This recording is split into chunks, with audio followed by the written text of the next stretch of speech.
What's up, everybody? Pete with Auto Repair Tips. Got a '06 Honda Accord. Customer says he went out to start it one morning. It was real cold outside and it started misfiring real bad. He said he checked it out. He checked for spark and he put a plug in there and he checked the coil pack. Number 2 cylinder was missing. I think he said 3 was missing every once in a while. But after he did all that, he said he went back and he still had a misfire. So he had it towed in to me. I got it here. First thing I did was went behind him and checked to make sure it had good fire, and it did. And then I did a compression test. Well, we had 145 pounds of compression. That is more than enough compression to run this car. What are we missing now? Fuel. So let me tell you what happened. Check this out. If you look right here, you're gonna see wires eating up. There's a cover that goes here. A mouse got under that cover, trying to keep warm, and ate them wires up, and that's his misfire right there. It's not getting the correct volts to them injectors to fire them correctly.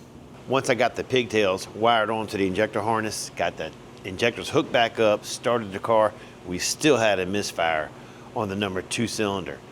And remember me showing you earlier that those wires were touching together? Well, when the guy started the car up, he burned up the injector driver in the computer. So watch the waveform right here. I'm gonna hit injector number 2. Nothing. We'll go to injector number 1. That's what it's supposed to look like. Injector number 2 has nothing. Injector number 3 has a good waveform. And injector number 4 has a good waveform. So I got to thinking, I was like, okay, let me cut this car off so I can talk without all this extra noise going on. So I got to thinking, I'm like, okay, well, maybe that mouse just chewed something up a little bit further down the line. And I traced it on back over where it goes into the firewall. Everything looked good. I went inside, found the 4 wires, the injector driver 4 wires, tested them there. All of them were firing good coming out of the computer except the number 2 cylinder. And what happened was, like I said, I guess when he started that car up and those 2 wires were touching, it must have fried that injector driver in that computer. The problem I'm having now is none of my suppliers have a computer like that. They're not even listing one for sale. There's a bunch on eBay and a bunch over here. I just don't trust people like that. I called the dealer. That was like almost $1,300 for a new computer. I found a junkyard that had one for $175. I called the guy up.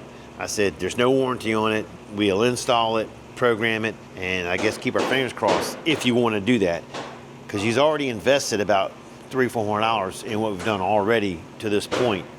So it's either take a gamble, spend another $175, or just junk the car.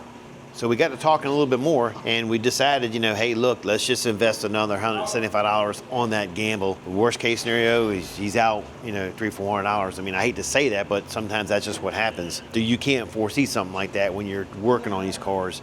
You have a mouse going and chew things up, and you see what you can see, and you talk to them, and you tell the customer, and like I did up front, I said, there's no way you can't see the future. I can't see what got fried. We just can fix what we see and keep our fingers crossed and hope for the best. And unfortunately, like I told this guy, I said, don't play the lottery because your luck is not in your favor right now. All right, I got that computer ordered. When it gets here, we'll get it installed, get it programmed, and keep our fingers crossed and hope it works for the guy. What we're gonna do now is program the new computer.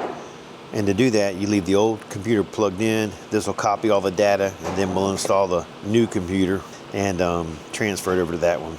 Go to Engine, we'll go to Special Functions. We're replacing the ECM. So do not execute this function unless you are replacing the ECM. Continue to go to the next step, otherwise exit the test. We are replacing it. So please input the new VIN.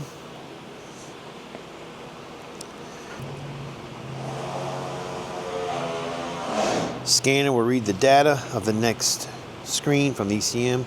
Do you wish to continue? Yes. Complete the following data as it has been read. Engine oil life, continue. Install a known good ECM and execute the write data command. Sorry, at this point, we're gonna go ahead and get the new used computer installed. All right, so we got the new computer installed. We're gonna hit write data. The scanner will write the original ECM data into the new CM data. Do you wish to continue? Yes. The scanner will write the following to the ECM oil life. Yes. All right, it says complete. The following data has been written. Engine oil life, continue. All right, so I think on this computer here, like I was saying earlier, I believe I could have plugged it in and started it, but what we did was we put the VIN in there and we put the engine oil life in there. I think that's the only thing that had to be programmed in this Now the VIN number is probably there for like maybe some security or some things like that. All right, so unfortunately, bad news for the customer. The new used computer was junk. I'm kind of out of options. I'll call this company up that we got it from, see, maybe they'll swap it out with another one if they have another one. If they don't, I'm just not sure what direction we're gonna go in. That's gonna be all up to the customer. All right, that is it for this video. I appreciate you watching. Don't forget to like, subscribe, and leave a comment. Catch you later.